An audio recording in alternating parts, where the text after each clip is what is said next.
Hello everyone, welcome back to online study on. आज की इस वीडियो में हम बात करने वाले हैं बिहार करंट अफेयर्स का सेट नंबर 23। देखिए फ्रेंड्स, अब तक आपको 22 सेट करा जा चुके हैं और मार्केट में जितने भी बुक्स हैं बिहार करंट अफेयर से रिलेटेड वो सभी बुक से मैंने क्वेश्चंस यहाँ पे देख लिए हैं। अब तक यहाँ पे सारे क्वेश्चंस आपको करा दिए गए हैं। अब आप जहाँ भी जाओगे, जहाँ से भी मैं क्वेश्चंस लेने की कोशिश कर रहा हूँ वो क्वेश्चंस रिपीटेड हो ही रहा है, लेकिन मैं फिर भी कोशिश आपको करूँगा कि डेली कुछ ना कुछ क्वेश्चंस आपको दूँ और उसके बाद हम प्रैक्टिस सेट ज़रूर लगाएंगे, क्योंकि एग्जाम्स तक प्रैक्टिस आपका चलता रहेगा इसी तरह से जिस तरह से हमने पीछे प्रैक्टिस सेट लगाते आ रहे हैं रेगुलर। तो आप रेगुलर आपको करना क्या है कि हमारे साथ बने रहना है और इसी तरह से बिहार करंट अफेयर्स पे अपना फोकस रखना है, क्योंकि अगर आप बिहार करंट अफेयर्स को एग्जाम्स में कर लिए तो फ्रेंड्स कुछ ना कुछ मार्क्स बूस्ट हो जाएगा आपका, तो ये ध्यान में रखिएगा, यानी कि आपका स्कोरिंग पॉइंट यहाँ पे बनेगा। तो चलिए शुरू करते हैं। सबसे पहला पॉइंट कह रहा है कि पिंक परेड का संबंध किससे है? तो देखिए कैंसर जागरूकता से संबंध रखता है पिंक परेड, ये याद रखना है। बाद हमारा सेकंड पॉइंट बनता है कि फ्रॉग वॉक एक ऐप है, फ्रॉग वॉक कह सकते हैं, वॉक कह सकते हैं, फ्रॉग वॉक। तो ये देखिए विकसित किया गया किसके द्वारा? इस ऐप को निर्मल देव के द्वारा विकसित किया गया और इस विकास के लिए इनको अवार्ड मिला है, बिहार चेंज मेकर अवार्ड, यानी कि पुरस्कार इनको दिया गया। ठीक है, तो ये आपको ध्यान में रखना है।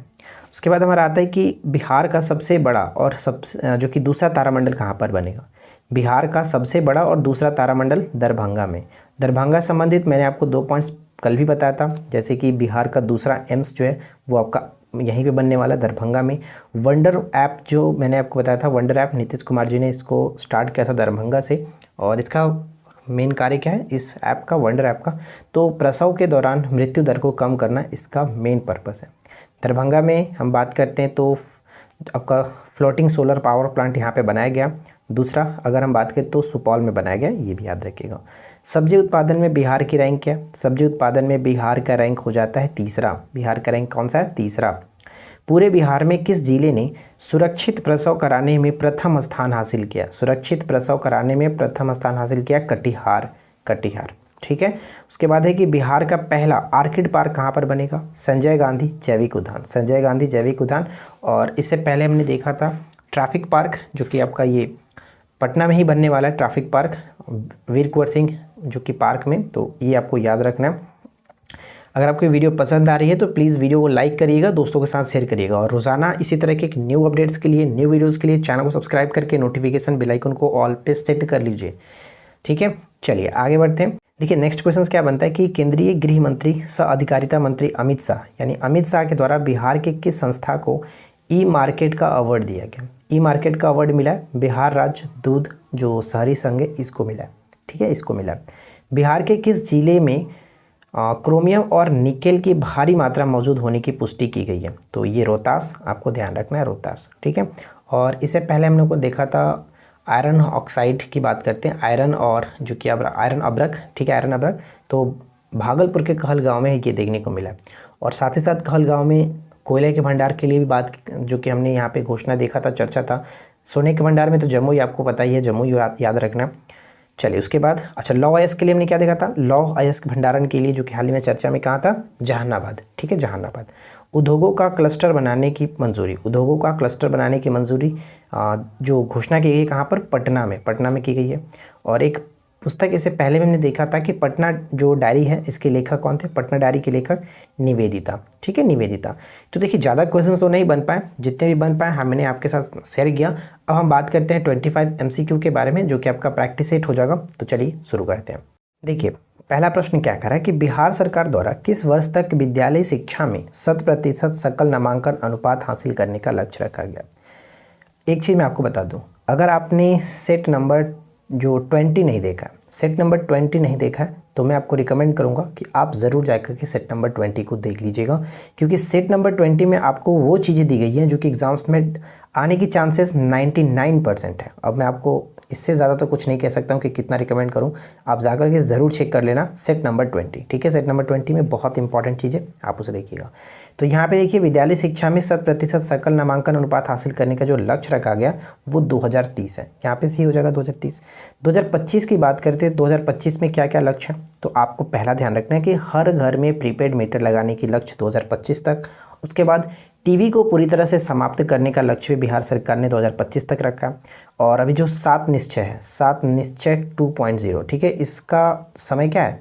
2020 से लेकर के 25 तक, तो 25 तक लक्ष्य रखा गया 7 निश्चय 2.0 का लक्ष्य पूरा करने का। ठीक है, 2040 की बात करें तो 2040 में क्या, 2040 में कार्बन जो उत्सर्जन है उसका मतलब शून्य कार्बन उत्सर्जन का लक्ष्य रखा गया, ये याद रखिएगा।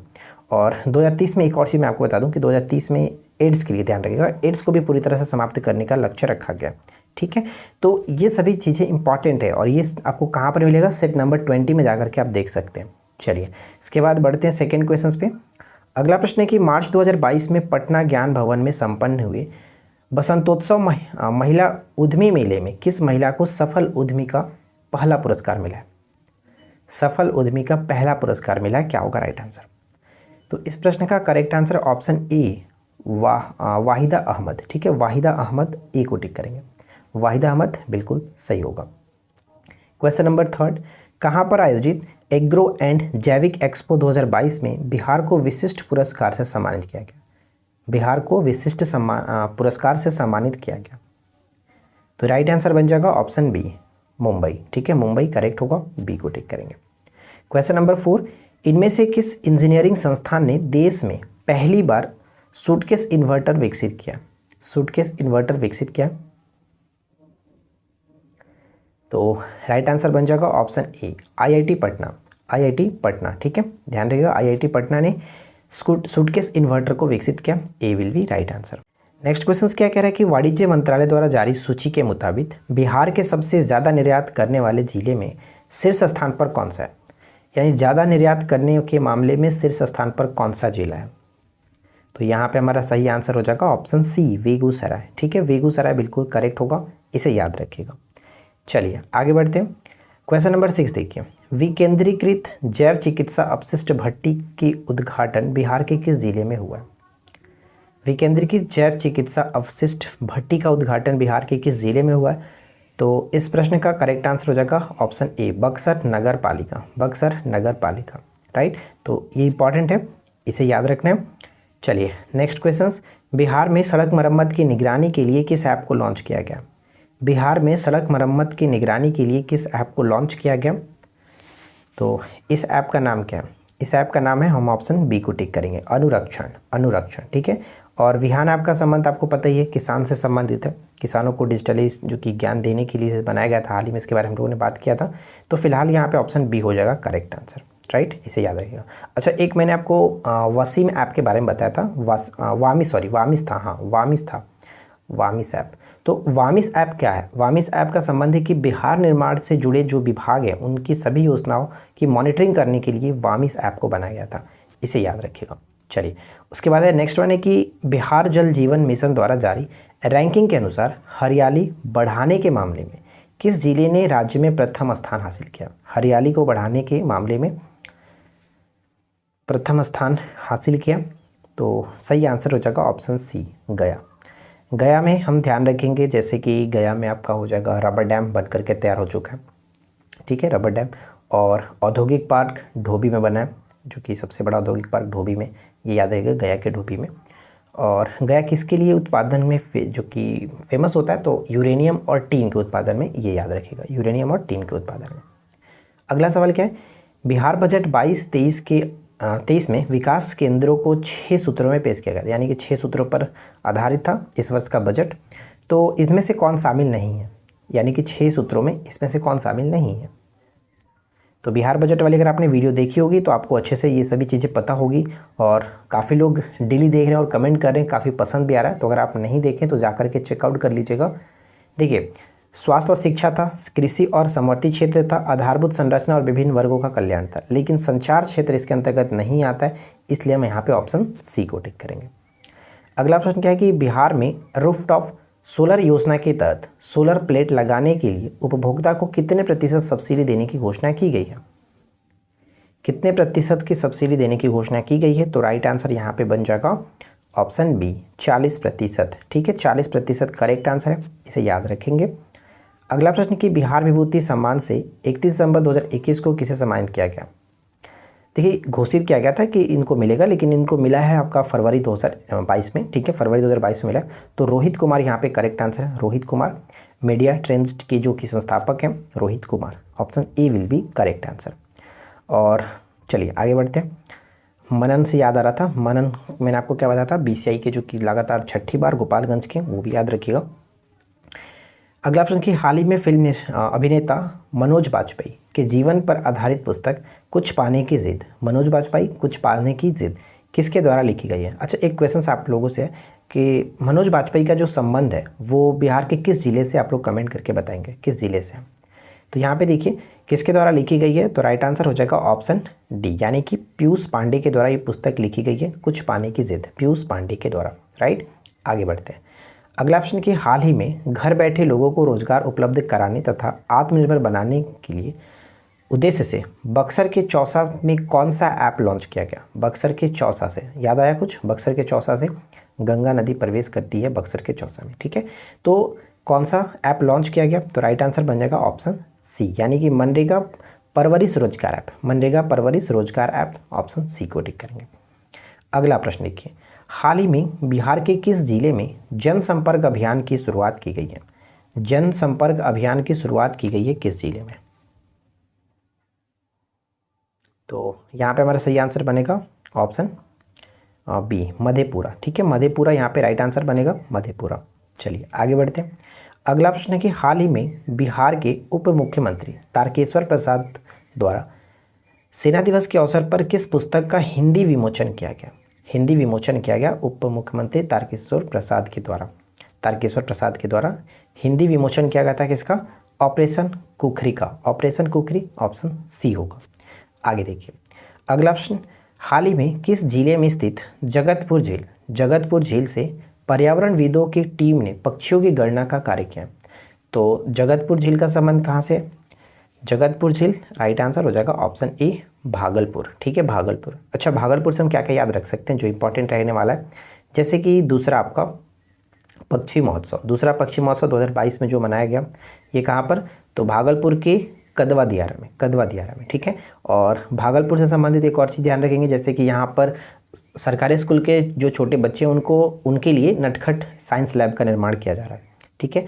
और एक प्रश्न मैंने आपको ऊपर बताया था कि कहलगांव में आयरन एवं अब्रक के जो कि भंडार पाए जाने की यहाँ पे जो कि एक घोषणा की गई है। अगला प्रश्न है, हाल ही में बिहार सरकार द्वारा चाय की खेती करने पर किसानों को कितना प्रतिशत अनुदान देने की घोषणा की गई है। चाय की खेती करने पर कितना अनुदान देने की घोषणा की गई है। रूफटॉप के लिए कितना था, 40%, ये ध्यान रखिएगा। और यहाँ पे चाय के लिए कितना मिलेगा, तो चाय के लिए यहाँ पे 50%, ठीक है, चाय के लिए यहाँ पे 50%, ऑप्शन डी। अगला सवाल, बिहार बजट के अनुसार वर्ष 2022-23 के लिए अनुमानित वित्तीय घाटा क्या है। अनुमानित वित्तीय घाटा क्या। अच्छा, मैं आप लोगों से एक चीज़ पूछता हूँ, यहाँ पे देखिए, ये अगर हम सेट की बात करें, यानी कि प्रैक्टिस सेट की बात करें, तो ये हमारा सेट नंबर 6 है, ठीक है, प्रैक्टिस सेट नंबर 6 है। तो 6 नंबर अगर हम देखें तो टोटल कितना हो गया, 6 × 25, यानी कि आपका 150 क्वेश्चन हो गया।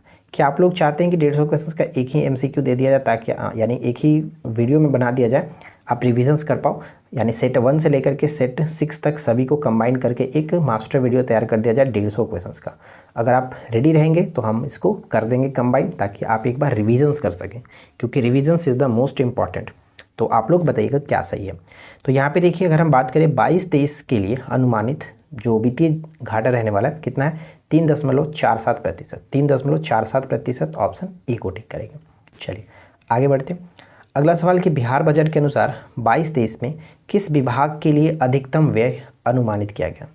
इस प्रश्न के बारे में लोगों ने बहुत बार चर्चा किया, तो इसका राइट आंसर फिलहाल मैं नहीं बताने वाला हूँ, क्योंकि हम लोग बहुत बार इसके बारे में चर्चा कर चुके हैं कि बजट में सबसे ज़्यादा खर्च किस पर हुआ है। आप इसमें बताइएगा। मैं आपको देखिए छोटा सा हिंट देता हूँ, इस पर करीब आपका 16.5%, एक्चुअली 16.49 है, नहीं, इसको हम लोग 16.5 मानते हैं, 16.5% इस पर खर्च किया गया। और इसका जो राशि है 391 राशि खर्च किया गया। अब आप बताइएगा कि इसमें कौन सा विभाग है, कमेंट करके। 19 का क्या होगा, राइट आंसर आप नीचे लिखिएगा, 19 का क्या होगा, ठीक है। चलिए अगला सवाल क्या कह रहा है कि बिहार सरकार की पहल मुख्यमंत्री स्वयं सहायता भत्ता योजना, मुख्यमंत्री स्वयं सहायता भत्ता योजना का उद्देश्य क्या है। बताइए इसका उद्देश्य क्या है। तो इसका उद्देश्य हम कहेंगे ऑप्शन ए, 12वीं पास बेरोजगार युवाओं को नौकरी की तलाश के लिए भत्ता देना, नौकरी की तलाश में सहायता करने के लिए उसके दौरान तो उसको सहायता करना, भत्ता देना, ऑप्शन ए होगा राइट आंसर। नेक्स्ट वन है कि बिहार में शराबबंदी के प्रति लोगों को जागरूक करने के लिए प्रतिबंध दिवस मनाया गया था? बताइए, प्रतिबंध दिवस मनाया गया था, क्या बनेगा राइट आंसर? तो ऑप्शन डी को टिक करेंगे, 26 नवंबर को। 26 नवंबर को ऑप्शन डी होगा। और 15 फरवरी की बात करें तो 15 फरवरी को शहीद दिवस के रूप में बिहार सरकार ने मनाने की घोषणा की है, ये याद रखिएगा। फिलहाल यहाँ पे डी होगा करेक्ट आंसर। नेक्स्ट वन है कि हाल ही में बिहार के किस जिले में माता सीता की विश्व की सबसे ऊंची प्रतिमा लगाए जाने की घोषणा की जा रही है? माता सीता की, तो इसको बताने की ज़रूरत तो नहीं पड़ेगा। आपका सही आंसर क्या होगा? Option C. ठीक है, अगला सवाल क्या है? दिल्ली के प्रगति मैदान में आयोजित 40वें भारत अंतर्राष्ट्रीय व्यापार मेले में बिहार को कौन सा स्थान प्राप्त हुआ? बिहार को कौन सा स्थान प्राप्त हुआ अंतर्राष्ट्रीय व्यापार मेले में? कहाँ पर आयोजित हुआ था? दिल्ली के प्रगति मैदान में। तो इसमें बिहार को पहला स्थान मिला है, यानी राइट आंसर ऑप्शन डी। बहुत इंपॉर्टेंट रहेगा, याद रखिएगा। अगला सवाल, राष्ट्रीय परिवार स्वास्थ्य सर्वेक्षण 5 के अनुसार बिहार का लिंगानुपात क्या है? आने वाले एग्जाम्स के लिए बहुत ज़्यादा इंपॉर्टेंट रहने वाला है फ्रेंड्स, एकदम वीवीआई, इसको याद रखिएगा। और इसको मैं बता दूं कि अनुसार बिहार का जो नया लिंगानुपात बताया गया वो ऑप्शन सी 1090। ठीक है, 1090 करेक्ट होगा। 2011 के जनगणना के अनुसार आप लोग कमेंट करके बताइएगा क्या है। 2011 के जनगणना के अनुसार दोनों कमेंट करना है, एक तो आपका बिहार का लिंगानुपात और दूसरा शिशु लिंगानुपात, दोनों कमेंट करके बताइए कि क्या होगा राइट आंसर। चलिए, इसके बाद हमारा सही आंसर यहाँ पे सी होगा। और आज की इस वीडियो का आखिरी क्वेश्चन, किसको बढ़ावा देने के लिए बिहार को प्रतिष्ठित स्कॉच पुरस्कार से सम्मानित किया गया? स्कॉच पुरस्कार से सम्मानित किया गया, बताइए किसको बढ़ावा देने के लिए? तो यहाँ पे सही आंसर क्या होगा? ऑप्शन बी, ई गवर्नेंस को बढ़ावा देने के लिए, ई गवर्नेंस को बढ़ावा देने के लिए बिहार को प्रतिष्ठित स्कॉच पुरस्कार से सम्मानित किया गया। राइट, तो देखिए यहाँ पे हमने 25 MCQ कंप्लीट किया और आप कमेंट करके बताया करिए कि आप कितना स्कोर कर पा रहे हैं। ठीक है फ्रेंड्स, तो आशा करते हैं कि आप लोगों को आज का ये वीडियो अच्छा लगा होगा। वीडियो आपको कैसा लगा नीचे कमेंट करके बताइए। वीडियो से कोई भी प्रॉब्लम, कोई भी शिकायत हो तो आप लोग नीचे कमेंट कर सकते हैं, क्या सुधार चाहिए वो भी आप अपनी राय दे सकते हैं। ठीक है, हम मिलते हैं आपके साथ इसी प्रकार के नेक्स्ट वीडियो में। वीडियो पसंद आए तो लाइक करिएगा, दोस्तों के साथ शेयर करिएगा, साथ ही साथ चैनल को सब्सक्राइब करके नोटिफिकेशन बेल आइकन को ऑल पे सेट कर लीजिएगा। Thanks for watching.